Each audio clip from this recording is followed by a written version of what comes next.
human tragedies like we saw off Lampedusa and others that are less, let's say, sensationally reported, but that are equally tragic for those involved. So we have not got our act together, I would say. We are making policy in a fragmented way. There isn't really enough solidarity between member states. You've got the frontline states who are bearing the brunt of it and are not very well equipped to deal with it sometimes, and those who are further away are quite happy not to have to deal with the problem because they don't feel the same pressures. So that's what I meant. And I think that we are not, we can see now the rise of populism in the election campaign. We can see all kinds of very easy one-liners when the facts actually tell a very different story about how migration has been very good for the European Union. But we have the rising fear being stoked by some of the more extreme elements. And all of this, I think, can be very destructive to the European Union. Liam Kinnellan's question about free movement, it's one of the principles of the Union, but it is being called into question now by some of our member states. So you have a situation that, because it's very difficult to deal with, people don't want to deal with it, but not dealing with it is only meaning that the problem is getting bigger and bigger. So we have every reason to tackle this problem collectively together, because there cannot be national solutions to it in an integrated area like the European Union.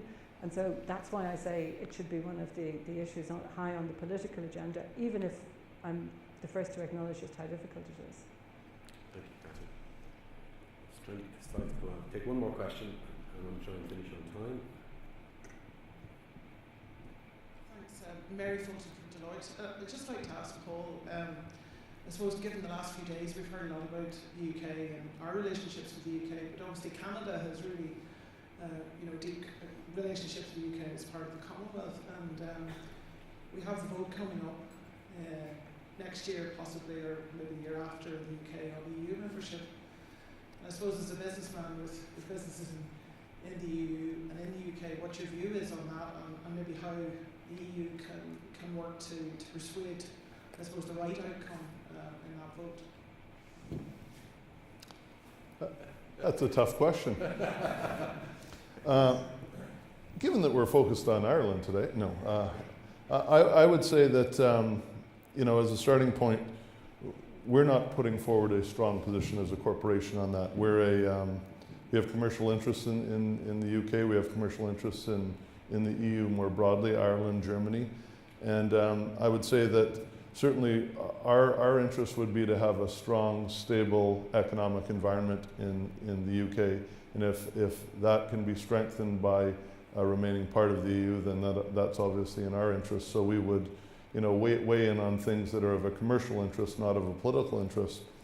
But if I think about, the implications of that, for those who sit here in Ireland, I think Ireland is very well positioned in the context of the EU, as I said, English speaking, a significant access point. So, regardless of what the outcome would be more broadly for the EU with respect to the UK, I think Ireland is well positioned to benefit regardless through these trade agreements, through whether it's with Canada, whether it's more broadly through the US. But clearly, anytime you would contemplate looking at something like a member, state within something like the EU separating, it's going to weaken. So, we look for a strong economic environment and would weigh in areas where our commercial interests will be strengthened. Okay, it's just coming up to 10 o'clock, so I'd like to wrap up the session. Thank you very much for your contributions to the Q&A. I'm sure you'll agree it's been a lively session. Can I thank our three speakers? Minister Pratt, as you know, had to leave. It's the first time he's spoken to us at a European Movement Ireland event. It certainly won't be the last. Paul, thank you for your excellent presentation. I know how far you've travelled to be with us today. We really do appreciate you coming. But more particularly, I think we appreciate your insights, both from a Canadian perspective and now from an Irish Life perspective. So we wish you well with all you do with Irish Life in the future. Catherine, once again, thanks for coming. We know, I can only imagine, given the breadth of the portfolio that you cover, how busy and how heavy your workload and your schedule is. So thank you again for being with us. You have been a great supporter and a great friend of European Movement Ireland over the years. So we really are grateful that you could join us again this morning. So again, many thanks. Now, as you know, everybody, a lot of work goes into an event like this morning's. It's great to see today the culmination of what started just as a conversation between our Vice Chairperson, Gillian Van Turnhout, Noel and myself had with Bill Kyle and Jerry Hassett just a couple of months ago. So I'd like to thank Irish Life and Jerry and his colleagues for all the hard work and indeed importantly the support we've had from them in enabling today's event, this very successful event to take place here in the Convention Centre. So Jerry and your team, thank you very much. Finally, as Chairman of European Movement Ireland, I'd like to thank Noel, Ruth, Neil and all the team in European Movement Ireland for their hard work. We certainly have, as you've heard earlier, a busy year ahead. We continue to work on our programmes of events for the rest of our 60th birthday celebrations, and of course the European Parliament elections are coming up next month. If there's any specific questions any of you have about the work of European Movement Ireland, Noel and our colleagues are here and they're more than happy to talk to you, so please don't hesitate to chat to them. Again, Noel and your team, thanks for all that you've done.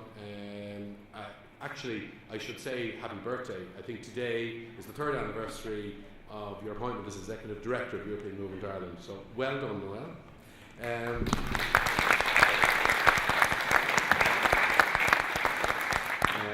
And I hope that today is the first of many collaborative events that we would like to have with Irish Life and European Movement going into the future. So last and by no means least, thank you all for coming, for getting out of your beds early, for the early start, and for your attentiveness and for your questions. Safe home, and we look forward to seeing you again sometime in 2014. Thank you.